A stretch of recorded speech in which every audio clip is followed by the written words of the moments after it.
शीर्ष लुटेरों ने सीमेंट में विस्फोटक मिला दिए। फिर उन्होंने विस्फोटकों से भरे अपने ब्रस्ट बोए और उसे छत पर समान रूप से फैला दिया, ठीक उनके ऊपर। उसी समय वहां सोने से भरी एक तिजोरी थी। जैसे ही उन्होंने विस्फोटक उपकरण लगाया, जमीन में तिजोरी के आकार का एक छेद हो गया। जब तक सुरक्षा कर्मी जांच करने दौड़े, एक नौका तिजोरी लेकर भाग चुकी थी। सुरक्षा कर्मियों ने तुरंत लोगों को उसका पीछा करने के लिए भेजा और साथ ही नौका को रोकने के लिए पुलिस को बुलाया। उन्हें क्या पता था कि वे लुटेरों के जाल में फंस गए हैं। असली तिजोरी अभी भी पानी के नीचे छिपी हुई थी। उन्होंने इस काम के लिए एक बेहतरीन ताला बनाने वाले को बुलाया, लेकिन उनके पास काम करने के लिए सिर्फ 7 मिनट थे। कई असफल प्रयासों के बाद जॉन ने आखिरकार सही कोड समझ लिया। वे सोना निकालने के लिए दौड़े और सिर्फ 3 मिनट में पूरी तिजोरी साफ कर दी। जब तक बैकअप अधिकारी पहुंचे, वे पुलिस वाले के पैरों के ठीक नीचे चल रहे थे। पीछा छुड़ाने के बाद वे एक बर्फीले पहाड़ पर फिर से इकट्ठा हुए और सब सोने को कैसे खर्च करें इस बारे में बातें कर रहे थे।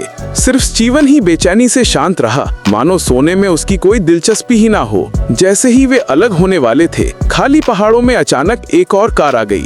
स्टीवन ने अचानक अपनी बंदूक उठाई और एक हत्यारा उन्हें फंसाने के लिए पीछे से अधमका। स्टीवन के विश्वासघात से न सिर्फ उन्हें पैसे की हानि हुई, बल्कि अंडरवर्ल्ड के अलिखित नियम भी टूट गए।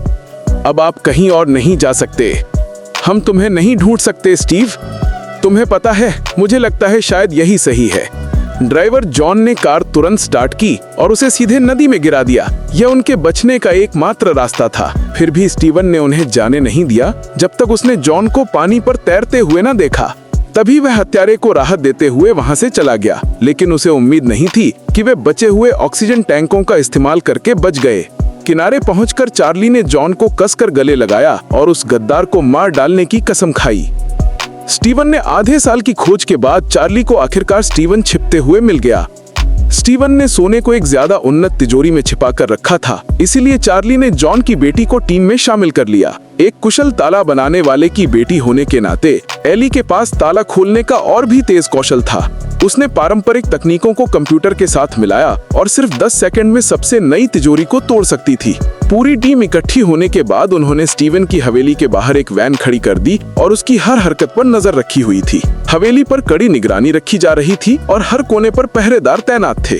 जब चार्ली ने आखिरकार स्टीवन को फिर से देखा, उसका गुस्सा लगभग उबल पड़ा। वे स्टीवन का पीछा करते हुए एक ज्वेलरी स्टोर तक पहुंचे।